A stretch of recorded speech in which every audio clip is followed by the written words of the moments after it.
This jewel absolutely needs parking, but does it need this much surface parking this close to the red line? That's where Chicago parking problem gets a lot more complicated. And before this turns into 80 wants to get rid of grocery store parking, that's not what I'm saying. People drive here for a reason. You're buying groceries, loading up the car, maybe shopping for a family.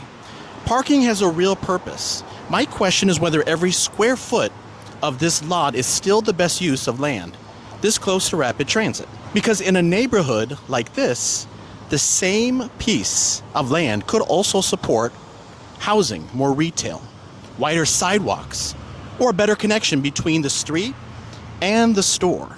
That's the trade-off I think Chicago needs to get better at evaluating. And here's where I think the distinction really matters. The problem isn't that the parking exists. It's when the parking starts determining the entire layout of the property. If the building sits close to a sidewalk and the parking is behind it, beside it, or incorporated into the building, you can still have parking without breaking up the street. But put a large surface lot between the sidewalk and the front door, and now the pedestrian experience changes. You're crossing vehicle entrances and walking farther just to reach the same destination. That might sound like a small thing, but repeat that pattern block after block, and suddenly, a neighborhood that technically has transit nearby becomes harder to use without a car. So again, I'm not arguing against parking. I know I'm sounding like beating a dead horse, but I'm arguing against automatically letting the parking dictate the entire site. Now, this isn't just some theoretical urbanism argument.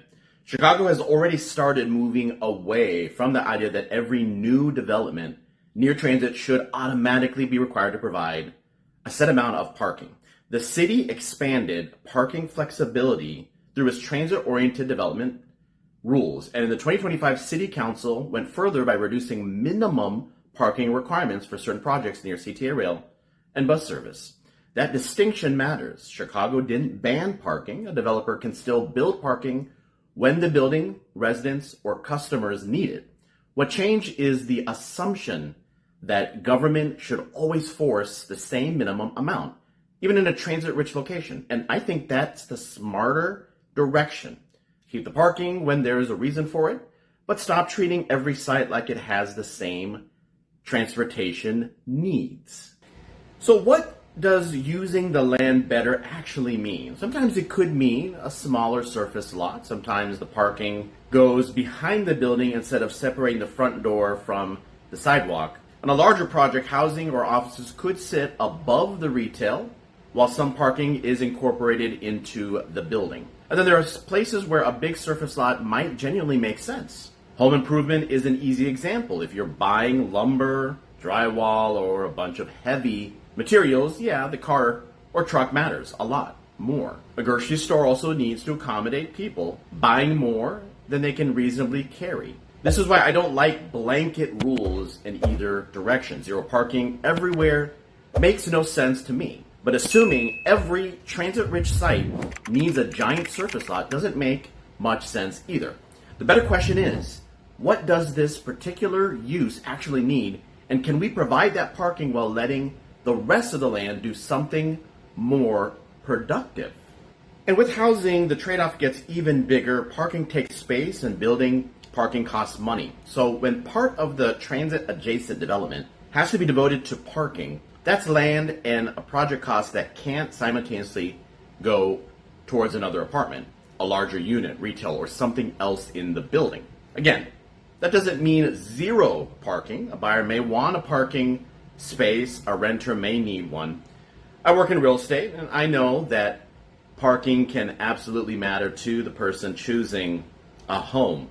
But somebody moving to Chicago specifically because they want to walk to the train, bike for some trips, and drive less, may value that space differently. Maybe they'd rather have that better location. Maybe they'd rather have another bedroom. That's why I think the choice matters more than the mandate. And if you're relocating to Chicago, moving within the city, buying or selling, and you want help figuring out neighborhood, transit, parking, and housing fit together for your situation, use the consultation link or the QR code that is on the screen right here, and we can talk through it.